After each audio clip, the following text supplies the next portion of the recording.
مقدر بنا کے دیکھ، اگر چاہیے بہشت بری کی سند تجھے، اگر چاہیے بہشت بری کی سند تجھے، تو بھی غم حسین میں آنسو بہا کے دیکھ۔ بآواز بلند صلوات۔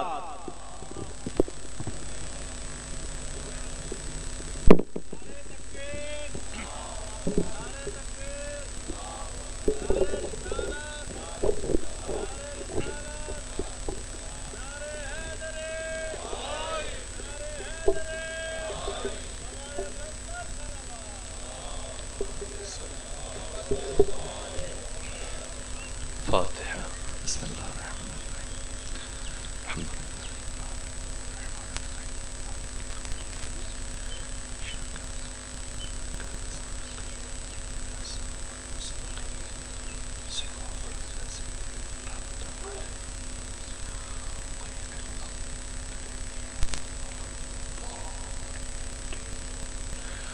اعوذ باللہ من الشیطان الرجیم بسم اللہ الرحمن الرحیم الحمدللہ رب العالمین بارئ الخلائق اجمعین الحمد للہ والصلاة علی اہلہا الصلاة والسلام علی سید الانبیاء والمرسلین العبد المؤید الرسولنا المسدد المصطفى الامجد الحبیب الاحمد النبی الأمی المکی المدنی السراج المنیر الكوكب الدری صاحب الوقار والسکینہ المدفون بأرض مدینہ سیدنا ونبینا وشفیع ذنوبنا وطبیب قلوبنا وحبیب نفوسنا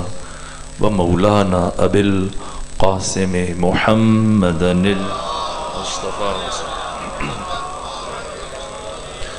وأهل بيته الأطيبين الأطهرين الأنجبين المعصومين المظلومين أما بعد فقد قال حق سبحانه وتعالى في القرآن بسم الله الرحمن الرحيم وما خلقت الجن والإنس إلا ليعبدون ما أريد منهم من رزق وما أريد أن يطعمون إن الله هو الرزاق ذو القوة المتين صلوات بھیجیے خاندان فاطمہ۔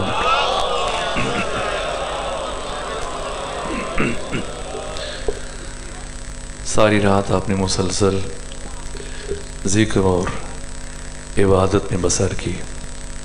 یہ شبائے قدر اور لیالی قدر کہ بچے بوڑھے جوان سب کے سب مسلسل ساری رات جاگ کر حق تعالیٰ کی عبادت اور بندگی میں مصروف ہے، اور ابھی اسی عبادت کے تسلسل میں یہاں خاک پر زمین پر بیٹھ کر امیر المومنین کی شہادت کا پرسہ پیش کرنے کے لیے ختمی مرتبت کی بارگاہ میں حاضر ہوئے۔ یہ جو میں نے عرض کیا کہ یہاں کے آپ کا بیٹھنا اسی عبادت کا تسلسل ہے، یہ غیر معمولی بات ہے۔ جو آیہ مجیدہ میں نے آپ کے سامنے تلاوت کی، قرآن مجید کی مشہور اور معروف آیت وَمَا خَلَقْتُ الْجِنَّ وَالْإِنسَ إِلَّا لِيَعْبُدُونَ، میں نے جنوں کو اور انسانوں کو خلق نہیں کیا مگر اس لیے کہ وہ میری عبادت کرے۔ مَا أُرِيدُ مِنْهُمْ مِنْ رِزْقٍ، مجھے ان جنوں سے اور انسانوں سے کوئی رزق نہیں چاہیے۔ وَمَا أُرِيدُ أَن يُطْعِمُونَ، اور نہیں میں اللہ یہ چاہتا ہوں کہ یہ جن اور انسان مل کر مجھے کھانا کھلائیں، نہ، ان اللہ هو الرزاق ذو القوة المتین، اللہ خود رزق دینے والا ہے، اللہ صاحب قوت ہے، اللہ صاحب استحقاق ہے۔ فلسفہ تخلیق بشر عبادت پروردگار یہاں تک کہ خدا سبحان نے بار بار ارشاد فرمایا وَقَضَىٰ رَبُّكَ أَلَّا تَعْبُدُوا إِلَّا إِيَّاهُ، تمہارے رب کا یہ قطعی فیصلہ ہے کہ تم اس کے علاوہ کسی اور کی عبادت نہ کرو۔ اللہ نے مجھے اور آپ کو، ہم سب کو اپنی عبادت کے لیے خلق کیا، اور جس ہستی نے عبادت کا تعارف فرمایا، وجود مبارک ختمی مرتبہ بتایا کہ عبادت کیا ہے، فرمایا کہ النظر الی وجہ علی ابن ابی طالب عبادہ۔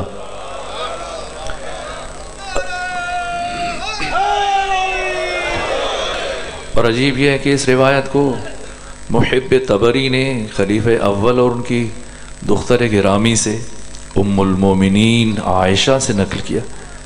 ایک دن ختمی مرتبت کے بیت الشرف میں ام المومنین عائشہ اور ان کے والد موجود ہیں، اور امیر المومنین علی ابن ابی طالب بھی موجود ہیں، اور خلیفہ اول ابو بکر مسلسل علی ابن ابی طالب کی جانب نگاہ اٹھا کے دیکھ رہے ہیں، اور مسلسل دیکھنے کی وجہ سے انہی کی بیٹی ام المومنین عائشہ نے استفسار کیا، بابا جب سے آپ گھر میں آئے اور آپ برابر علی کو دیکھے جا رہے ہیں تو میری جانب نہیں دیکھ رہے؟ تو پیغمبر کی موجودگی میں عبداللہ بن عثمان بن عامر المعروف ابا بکر نے جواب دیا، اے میری بیٹی عائشہ، میں نے پیغمبر کی زبان سے سنا ہے النظر الی وجہ علی ابن ابی طالب عبادہ، علی کے چہرے کی طرف دیکھنا عبادت ہے۔ بیٹی نے یہ بات سنی تو کہا، بابا میں نے پیغمبر سے ایک بات سنی ہے، ذکر علی عبادہ، علی کا ذکر بھی عبادت ہے، اور ہم اسی عبادت کے تسلسل میں یہاں خاک پر زمین پر بیٹھے۔ جب ختمی مرتبت نے باپ اور بیٹی ہر دو کی گفتگو سنی تو فرمایا، نہ صرف دیکھنا عبادت نہیں ہے، علی کا صرف ذکر عبادت نہیں ہے، حب علی عبادہ۔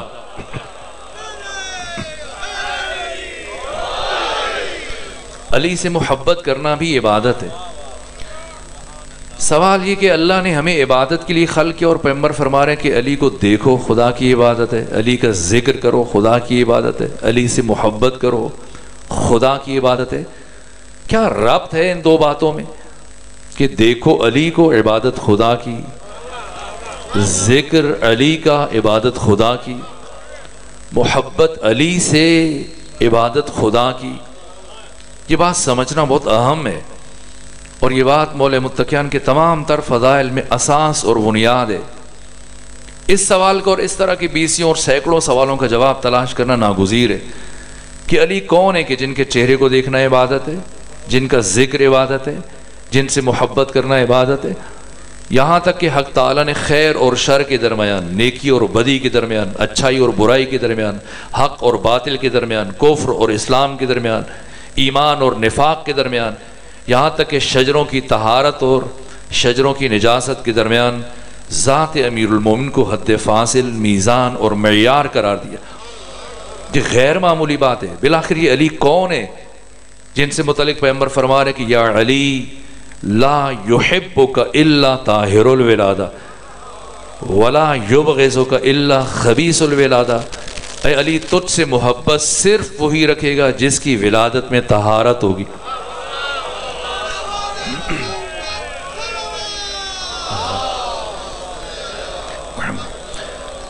اے علی تجھ سے نفرت صرف وہی رکھے گا جس کی ولادت میں نجاست ہوگی۔ اسی لیے صادق آل محمد نے فرمایا کہ من وجد فی قلبہ محبتنا فلیشکر امہ، جو شخص اپنے دل میں ہماری محبت کو محسوس کرے تو اسے چاہیے کہ اپنی پاک تینت ماں کا شکریہ ادا کرے۔ تو ابو بصیر نے عرض کیا، فرزند رسول اگر ماں کا انتقال ہو جائے تو کیا کرے؟ کہ اس کی قبر پہ چلا جائے، فاتحہ پڑھے اور کہے اے ماں میں تیرا ممنون احسان ہوں کہ تو نے میرے باپ کی امانت میں خیانت نہیں کی۔ آخر یہ علی کون ہے کہ جابر ابن عبداللہ انصاری ختمی مرتبت کے جلیل القدر صحابی، امام حسین کی قبر کے پہلے زائر، وہ شخصیت کے جن کے ذریعے سے حدیث قصہ ہم تک پہنچی ہے۔ حدیث قصہ کے راوی حضرت جابر وہ روایت کرتے ہیں کہ جنگ خیبر کی کامیابی کے بعد مسلسل 4 سال ختمی مرتبہ بارہا صحابہ کرام سے فرماتے ہوئے میں نے سنے کہ پیغمبر فرماتے تھے میرے صحابہ اپنے چھوٹے بچوں کو اٹھا کر ایسے دوراہے پہ چوراہے پہ کھڑے ہو جایا کرو جہاں سامنے سے علی ابن ابی طالب کا گزر ہو رہا ہو، اور جب علی قریب آئے تو اپنے بچے سے علی کی طرف اشارہ کر کے سوال کرو اتحب ھذا الفتح، اتحب ھذا الفتح، اپنے بچے سے پوچھو کیا تمہیں اس جوان سے محبت ہے؟ اگر تمہارا بچہ کہے ہاں ہے تو گھر جا کر اللہ کا شکر ادا کرو، اور اگر کہے کہ نہیں ہے تو گھر چل کر اس بچے کی ماں کو طلاق دے دو تاکہ تمہاری نسل سالم رہ سکے۔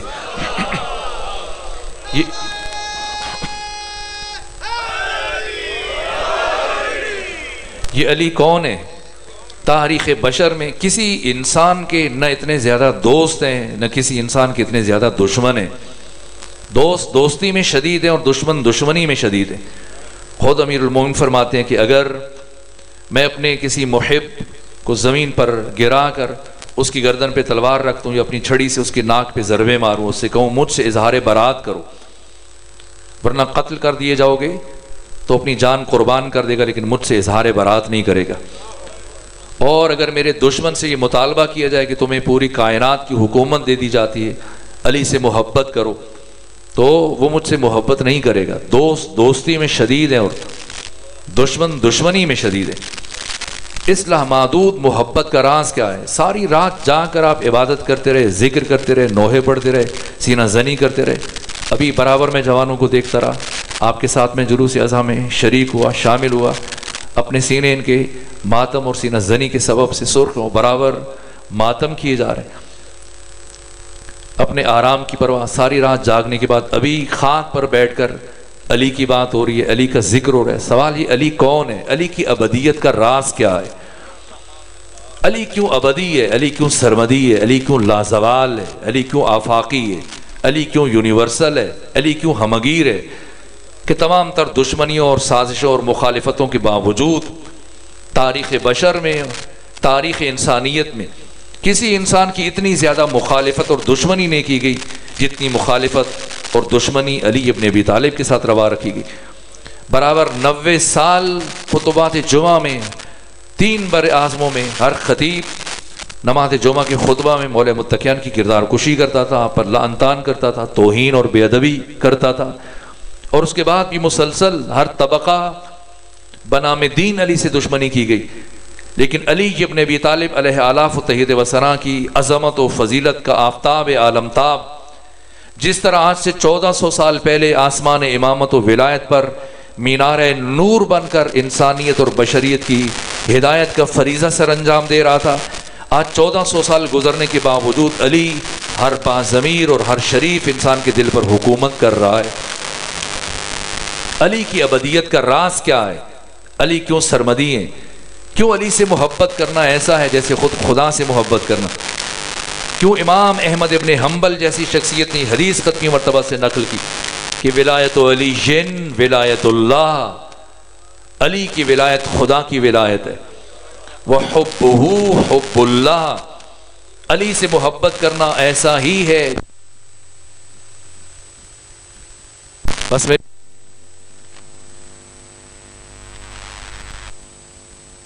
آواز بلند تر طلبا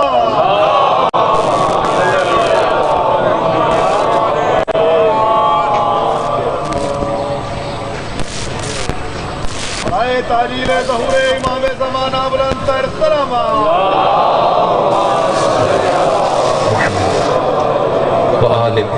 یہ سمجھنے کے لیے جتنی گفتگو اب تک میں نے آپ کی خدمت میں عرض کی، بس میں نچوڑ اور خلاصہ عرض کروں اور نتیجے کی طرف بڑھے۔ آخر یہ علی کون ہے کہ حق تعالی نے ہمیں اپنی عبادت کے لیے خلق کیا، اور پیغمبر فرما رہے علی کو دیکھو خدا کی عبادت ہے، علی کا ذکر کرو خدا کی عبادت ہے، علی سے محبت کرو خدا کی عبادت ہے۔ یہ علی کون ہے کہ جنہیں حق تعالی نے خیر اور شر کے درمیان، نیکی اور بدی کے درمیان، اچھائی اور برائی کے درمیان، حق اور باطل کے درمیان، کفر اور اسلام کے درمیان، ایمان اور نفاق کے درمیان حد فاصل قرار دیا۔ امیر المومنین علی ابن ابی طالب علیہ الصلوۃ والسلام کی ان تمام فضیلتوں کا راز کیا ہے، رمز کیا ہے، اساس کیا ہے، بنیاد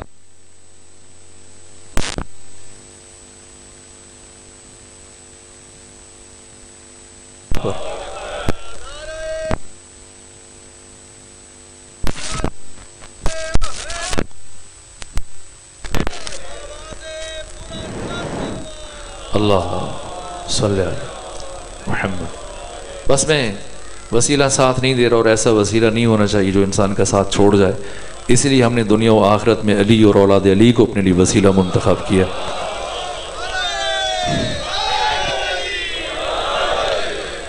بس میرے عزیزو، ان تمام تر سوالوں کے جواب کے لیے میں رک کر صرف 2 سے 3 باتیں آپ کی خدمت میں عرض کر کے آپ کی زحمت کو تمام کرنا چاہ رہا ہوں۔ وہ یہ کہ ان سوالوں کے جواب کو سمجھنے کے لیے ناگزیر ہے کہ ہمیں علی کی زندگی کی طرف ایک نگاہ یا اللہ ہم صلی اللہ محمد وآل محمد۔ آخر کیا وجہ ہے کہ آج سحر میں جب کائنات کے شقی ترین انسان نے مولا متقیان کے سر اقدس پر ضرب چلائی تو بے ساختہ آپ کی زبان سے جو جملہ جاری ہوا کہ فزت ورب رب کعبہ کی قسم میں کامیاب ہو گیا،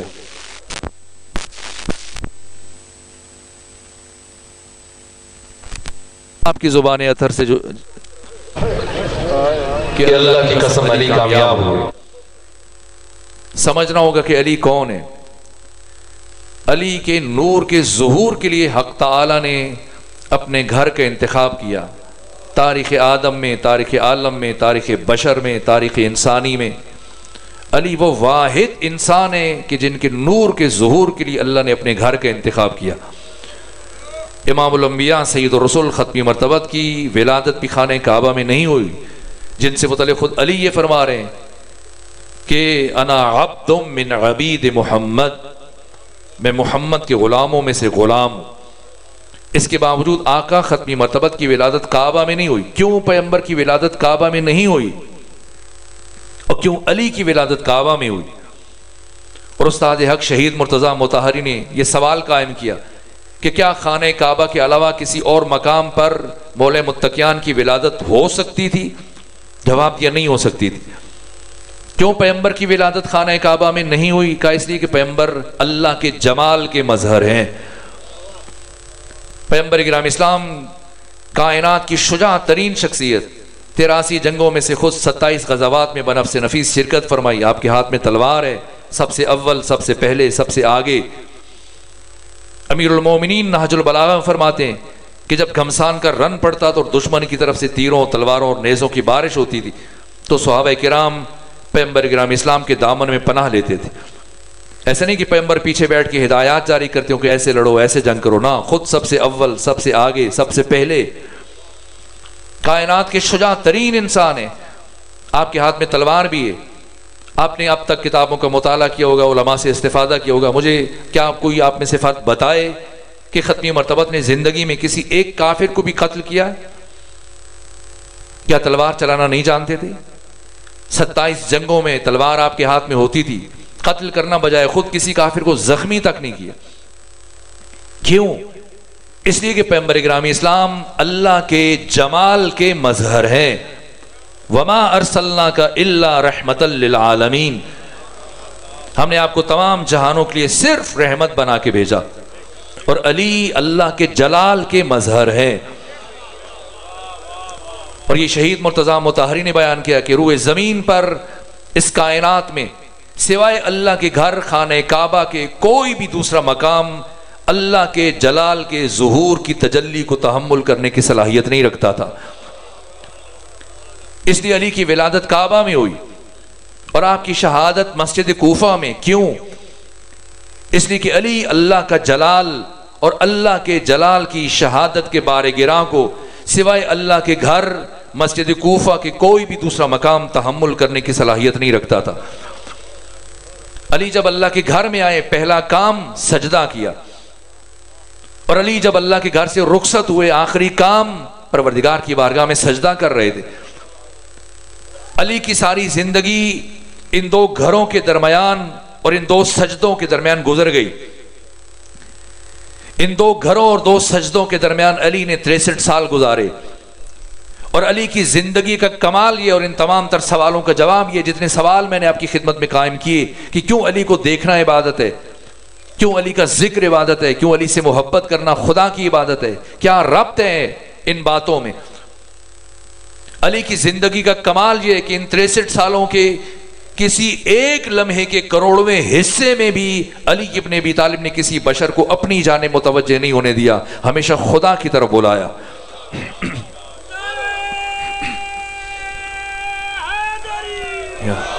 یہ علی کا کمال ہے. اس لیے پیغمبر فرماتے تھے علی ممسوس فی ذات اللہ. علی سر سے لے کے پاؤں تک عشق خدا میں غرق ہے، معرفت خدا میں غرق ہے. کیوں علی کو دیکھنا خدا کی عبادت ہے؟ اس لیے کہ دیکھو گے علی کو اور ذہن خدا کی طرف متوجہ ہوگا. کیوں علی کا ذکر خدا کی عبادت ہے؟ اس لیے کہ علی کا ذکر کر کے انسان خدا تک پہنچتا ہے. یہاں تک کہ ابن ابی الحدیث معتزلی اہل سنت عالم ہیں، انہوں نے نہج البلاغہ کی شرح تحریر کی اور اس کے مقدمے میں یہ جملے لکھے تو مولا متقیان علی ابن ابی طالب ہر روز جب اپنے بیت الشرف سے اپنے گھر سے نکلنے کا ارادہ کرتے، آپ کے محب، آپ کے اصحاب، آپ کے عاشق، آپ کے چاہنے والے، آپ کے شاگرد گھر کے باہر صفیں باندھے انتظار کر رہے ہوتے کہ جیسے علی گھر سے باہر آئے تو انہیں مولا متقیان کے چہرے کی زیارت کا شرف حاصل ہو سکے. کہ جیسی علی ابن ابی طالب کے گھر کا دروازہ کھلتا اور آپ کے قدم باہر گلی میں آتے، حاضرین میں سے جس کی نگاہ علی کے چہرے پر پڑتی، بے ساختہ اس کی زبان پر یہ کلمات جاری ہو جاتے، اللہ اللہ ما اتقوا ھذا الرجل، اللہ اللہ ما اشجع ھذا الرجل، اللہ اللہ ما اعلم ھذا الرجل. اللہ اللہ کتنا بڑا متقی آ گیا، اللہ اللہ کتنا بڑا زاہد آ گیا، اللہ اللہ کتنا بڑا عارف آ گیا، اللہ اللہ کتنا بڑا عالم آ گیا. کا وہ انسان جس کو دیکھتے ہی لوگوں کی زبانوں پر نام خدا جاری ہو جائے. اس کائنات میں وجہ اللہ کہلوانا اسی علی کے شایع نشان ہے.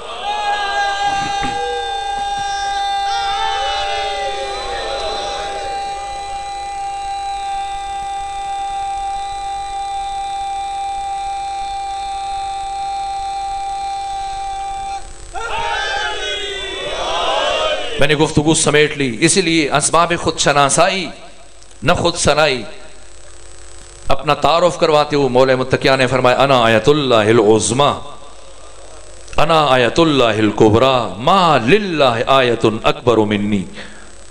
پروردگار کی کوئی آیت مجھ سے بڑی اس کائنات میں وجود نہیں رکھتی. میں ہوں آیت اللہ العظمی، میں ہوں آیت اللہ الکبریٰ. آیت کا معنی جو امام راغب اصفہانی نے لغت میں لکھا ہے آئینہ. اگر میں آپ سے پوچھوں آج کے دن آپ میں سے کسی نے آئینہ دیکھا تو کیا جواب دیں گے؟ دیکھا ہے. کم سے کم جوان کہیں گے دیکھا ہے. لیکن نہ میں دستے ادب جوڑ کے عرض کروں گا کہ آپ میں سے کسی نے آئینہ نہیں دیکھا. آپ جب گھر سے نکلتے ہیں تو کیا آئینہ دیکھنے کے لیے کھڑے ہوتے ہیں یا آئینے میں خود کو دیکھنے کے لیے کھڑے ہوتے ہیں؟ آئینہ آپ اس دن دیکھتے ہیں جب آئینہ خریدنے کے لیے جاتے ہیں یا جس دن آپ آئینے کی صفائی کر رہے ہوتے ہیں. اب جب آپ آئینہ دیکھ رہے ہوتے ہیں حقیقتاً خود کو دیکھ رہے ہوتے ہیں تو آئینہ اسے کہتے ہیں کہ جو خود کو نہ دکھائے، اپنے اندر کسی اور کو دکھائے.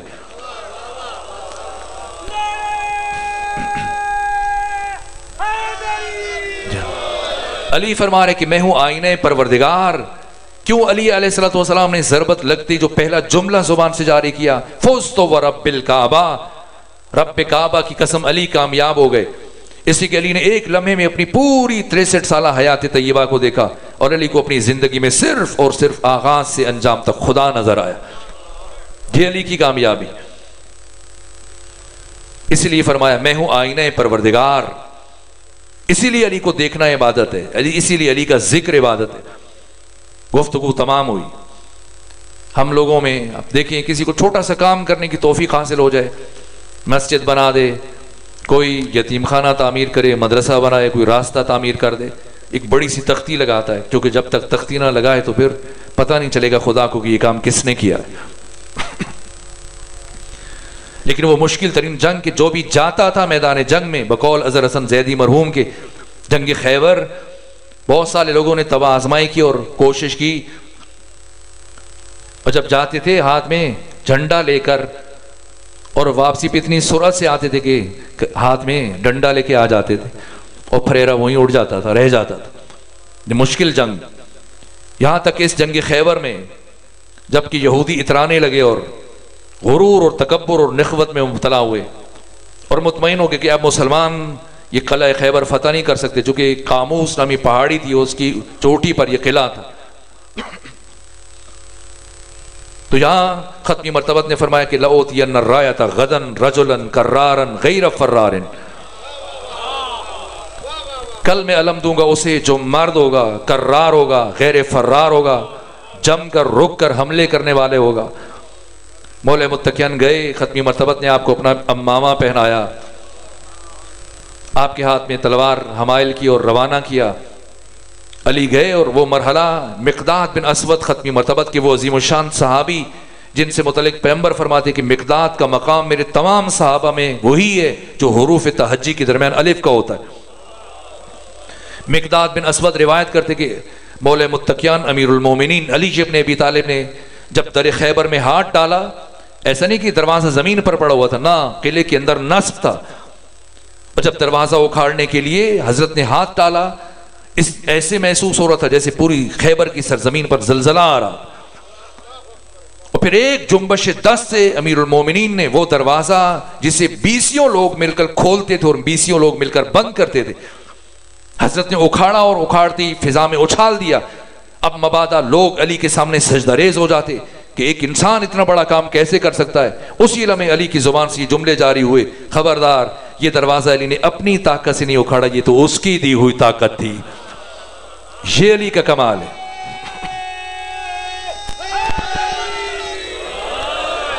اس لیے علی کا ذکر عبادت ہے. اور آخری جملہ عرض کر رہا ہوں، جنگ خیبر کی کامیابی کے بعد جب مال غنیمت تقسیم، ام المومنین عائشہ روایت کرتی کہ فتح خیبر سے پہلے ہمیں کبھی پیٹ بھر کے کھجوریں کھانا نصیب نہیں ہوئی تھی. اور ابو العلا مودودی نے، جماعت اسلامی کے بانی، انہوں نے تحریر کیا کہ جنگ خیبر کی کامیابی کے بعد مسلمانوں کے گھروں میں دولت کی ریل پیل تھی اور مسلمانوں کے بچے مدینوں کی گلیوں میں درہم و دینار سونے چاندی کے سکوں سے کھیل رہے ہوتے تھے. اور جس علی کی ضربت کے نتیجے میں مسلمانوں کو اتنی آسانیاں ملی، وہ علی خود جنگ خیبر کے فاتح، اس دن بھی علی کے گھر میں فاقہ تھا. صحابی روایت کرتا ہے جب مال غنیمت تقسیم ہوا تو سونے سے بنی ہوئی تاروں کی قیمتی چادر امیر المومنین کے حصے میں آئی. جو مرحب اوڑا کرتا تھا، پیغمبر کرام اسلام نے یہ قیمتی چادر مولا متقیان کو پیش کی کہ آپ کا حصہ ہے بیت المال میں سے، مال غنیمت میں سے. مولا متقیان نے وہ چادر لی اور ایک سمت رکھی، لیکن وہ چادر اتنی دیدہ زیب تھی، اتنی خوبصورت تھی کہ تمام افراد صحابہ کرام، 1600 تعداد تھی صحابہ کی جو جنگ خیبر کے لیے پیغمبر کے ہمراہ گئے تھے، ہر ایک مڑ مڑ کر اس چادر کی طرف دیکھ رہا تھا. خود مجھے یہ اتنی پسند آئی چادر کہ میرا جی چاہ رہا تھا ایک کاش یہ چادر مجھے مل گئی ہوتی. اس لیے باقی اصحاب مسلمان اپنے اپنے حصے کا مال غنیمت اٹھائے مدینے کی طرف چل پڑے. بس یہ آخری جملہ عرض کر رہا ہوں، لیکن میں باقی افراد کے ہمراہ چلنے کے بجائے علی کے ساتھ ہو لیا. میری کوشش تھی کہ کسی طرح سے امیر المومنین علی ابن ابی طالب کی چادر مجھے دے دیں، کیونکہ میں علی کا مزاج آشنا تھا. انہیں سونا چاندی اور درہم و دینار اور دنیاوی ان چیزوں سے کوئی رغبت نہیں تھی. مجھے اندازہ تھا کہ علی یہ چادر اپنے گھر لے کر نہیں جائیں گے، یقیناً کسی کو دیں گے، تو بہتر ہے اگر میں اپنی دلچسپی کا اظہار کروں اور علی یہ چادر مجھے دے دیں. کہ اس لیے مدینے سے لے کر خیبر سے لے کر مدینے تک 180 کلومیٹر کا فاصلہ میں نے علی کے ساتھ طے کیا. اور سارے راستے میں ہر تھوڑا وقت گزرنے کے بعد، چند کلومیٹر طے کرنے کے بعد، میں اس چادر کا ذکر کرتا، امیر المومنین علی، کتنی خوبصورت چادر ہے، کتنی دیدہ زیب چادر ہے، کیا عمدہ بناوٹ ہے، کتنی قیمتی ہے. بار بار اپنی دلچسپی کا اظہار کرتا کہ امیر المومنین علی ابن ابی طالب میرے شوق کو دیکھ کر کہیں اچھا تم رکھ لو، لیکن نہ. سارا راستہ گزر جانے کے باوجود علی نے وہ چادر مجھے نہیں دی، جہاں تک کہ سفر تمام ہوا اور ہم مدینے میں داخل ہو رہے تھے. اب میرے ذہن میں سوال مزید بڑھنے لگا کہ علی کا یہ مزاج نہیں کہ وہ دنیاوی چیزوں سے رغبت رکھیں. مجھے یقین تھا کہ علی یہ چادر گھر لے کر نہیں جائیں گے. اور پھر یہ سوال بڑھ رہا تھا کہ جب گھر نہیں لے کے جائیں گے اور مجھے بھی نہیں دے رہے تو علی اس چادر کا کیا کریں گے. جہاں تک کہ میں نے دیکھا کہ علی ابن ابی طالب، باقی سب کے سب صحابہ کرام مسلمان مال غنیمت اٹھائے اپنے اپنے گھروں کی طرف چل پڑے، لیکن علی اپنے گھر جانے کی بجائے ایک اور سمت چل پڑے، اور میری حیرت بڑھنے لگی کہ علی کہاں جا رہے ہیں۔ یہاں تک کہ علی ایک گلی میں داخل ہوئے اور ایک گھر کے دروازے پر رکے، تقلباب کیا۔ یہ کون سا دروازہ تھا؟ یہ وہ گھر تھا جہاں پر پچھلی جنگوں میں شہید ہو جانے والے صحابہ کرام کے یتیم بچوں کی کفالت کے لیے ختم مرتبت نے ایک صحابی کو معین کر رکھا تھا۔ امیر المومنین نے تقلباب کیا، دستک دی، دروازہ کھلا، یہ چادر اس صحابی کو سپرد کی اور فرمایا اسے بیچ کر ان یتیم بچوں کے لیے بہتر کھانے کا، ان کے لباس کا اہتمام کرنا۔ اور یہ قیمتی ترین چادر دینے کے بعد خالی ہاتھ فاتح خیبر اپنے گھر کی طرف چلے، لیکن اب میں اپنے گھر جانے کے بجائے علی کے پیچھے چلنا شروع ہوا کہ علی گھر چل کے کیا بات کریں گے، شاید گھر چل کے نبی زادی کو بتائیں کہ میں نے اس طرح سے مرحب کو مارا تھا، ایسے انتر کو مارا تھا، ایسے در خیبر اکھاڑا تھا، اپنی تعریفیں بیان کریں۔ لیکن یہ علی ہیں، کیوں علی کا ذکر خدا کی عبادت ہے، کیوں علی سے محبت کرنا خدا کی عبادت ہے، کیوں علی کو دیکھنا خدا کی عبادت ہے، کیوں یہ خاک نشین سر برہنہ ساری رات جاگنے کے باوجود صبح کے حصے میں زمین پر بیٹھ کر اشک بہا رہے ہیں۔ یہ علی کون ہے؟ وہ صحابی روایت کرتے ہیں کہ میں امیر المومنین کے دروازے پر رک گیا، جب علی گھر کے اندر داخل ہوئے سلام کیا، نبی زادی نے سلام کا جواب دیا اور پھر پوچھا امیر المومنین علی میں شور سن رہی ہوں، مسلسل مدینے کی گلیوں سے آوازیں بلند ہو رہی ہیں، بتائیں کیا ہوا، کسے کامیابی ملی ہے، کسے شکست ہوئی ہے، کون فاتح ہوا؟ کہ بس ایک جملہ کہا امیر المومنین علی ابن ابی طالب نے، اے اللہ کے حبیب کی بیٹی، اللہ کے نبی کا کیا ہوا وعدہ پورا ہو گیا، اسلام سرخرو ہو گیا۔ اور یہ کہنے کے بعد علی نے جو اپنا سر سجدے میں رکھا تو میں دیر تک دروازے پر کھڑا ہو کر یہ آواز سن رہا تھا، علی مسلسل پروردگار کا شکر ادا کر رہے تھے۔ آج 19 رمضان کی صبح ہے، ہم پیغمبر گرامی اسلام آقا امام زمانہ کو پرسہ دینے کے لیے اس مقام پر جمع ہوئے۔ مجسم قرآن، سراپا قرآن، کعبہ بشریت کو منہدم کر دیا گیا۔ ماہ مبارک رمضان میں آپ ہر روز قرآن مجید کی آیات کی تلاوت کرتے ہیں، قرآن کھولتے ہیں، جو جس طرح سے آپ قرآن کھولتے ہیں بینی امیر المومنین کے سر اقدس کی یہ کیفیت تھی۔ اس شقی نے جب ضرب چلائی حضرت کا سر شکافتہ ہوا، اور اس اسنا میں عبد الرحمن ابن ملجم مرادی سر پر ضرب چلانے کے بجائے بعد ایک مرتبہ بھاگ کھڑا ہوا۔ مولا متقیان کے ساتھی اور خود اس کا چچا زاد بھائی یہ سب افراد گرفتار کر کے لائے، رسیوں میں باندھا ہوا مولا متقیان کے سامنے پیش کیا۔ اس سے بولا نہیں جا رہا تھا، زبان خشک ہو چکی تھی خوف کی وجہ سے۔ وہ دودھ یا شربت کا جام جو مولا متقیان کو پیش کیا گیا تھا، حضرت نے اس کی طرف بڑھا دیا۔ تاریخ انسانی مولا متقیان کے اس اخلاقی معجزے کو قیامت تک فراموش نہیں کر سکتی۔ اپنے قاتل کو شربت کا جام پیش کرنے والے علی، پوچھا بتا کیا میں تمہارا اچھا امام نہیں تھا؟ اب بولنا چاہتا ہے لیکن حضرت نے محسوس کیا کہ اسے رسیوں سے باندھا گیا تھا، تکلیف میں، فرمایا اس کی رسیاں کھول دو۔ میں دست ادب جوڑ کر امیر المومنین کی بارگاہ میں عرض کروں گا آقا آپ اپنے قاتل کو رسیوں میں جکڑے ہوئے برداشت نہیں کر پا رہے ہوں گے، کیسے برداشت کیا ہوگا جب آپ کی بیٹیوں کو ایک ہی رسی میں 12 افراد کو ایک ہی رسی میں باندھ کر کوچو دیار میں نامارموں کے مجموعوں کے سامنے۔ بس میرے عزیزو، یہاں تک کہ شہادت کے بعد آپ کو گھر میں لایا گیا اور پھر 20 کی شب میں امیر المومنین نے، بس آخری جملہ عرض کروں، اپنے بچوں کو وصیتیں فرمانا شروع کی۔ امام حسن کو وصیت فرمائی، امام حسین کو وصیت فرمائی، سب سے آخر میں جس معظمہ بی بی کو بلایا وہ آپ کی بڑی بیٹی زینب کبریٰ ہے،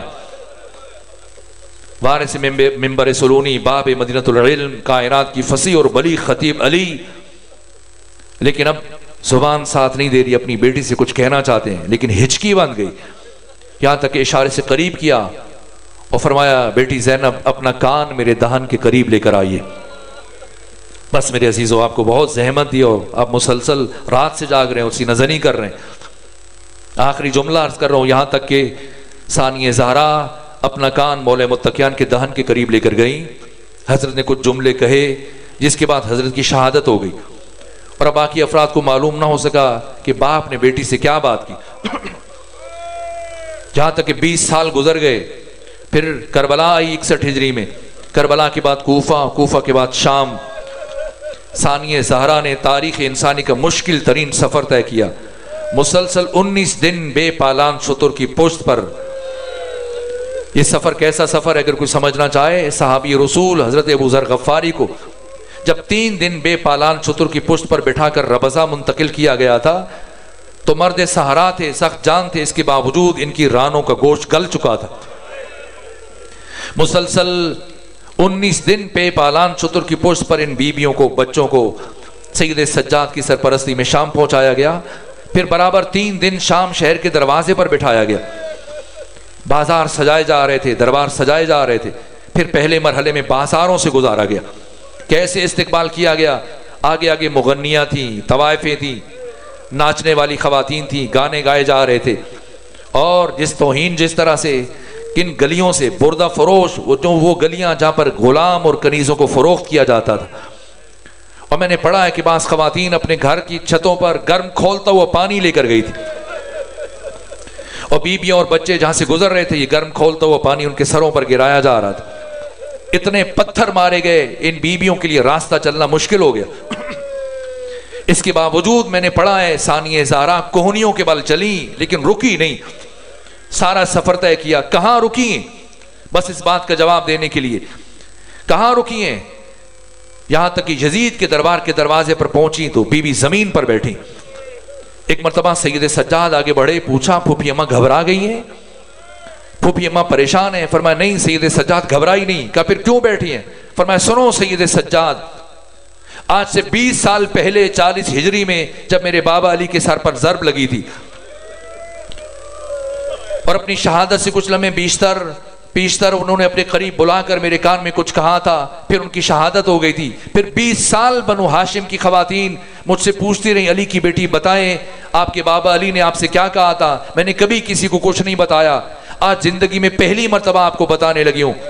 اے سید سجاد، میرے بابا علی نے مجھ سے کہا تھا اے میری بیٹی تجھے اپنی زندگی میں ایک دن ننگے سر یزید جیسے شرابی کے دربار میں جانا پڑے، اور بیٹی زینب جب ایسا وقت آ جائے تو گھبرانا نہیں، پریشان نہ ہونا، میں علی وعدہ کرتا ہوں میں آؤں گا تجھے اپنے ساتھ لے کے جاؤں گا۔ سید سجاد میں گھبرائی نہیں، اپنے بابا علی کا انتظار کر رہی ہوں، یہاں تک کہ کچھ لمحے گزرے تھے یا ثانیہ زہرا یہ کہتی اٹھ کر کھڑی ہوئی السلام علیکہ یا امیر المومنین، السلام علیکہ یا ابتا، الا لعنت اللہ علی القوم الظالمین۔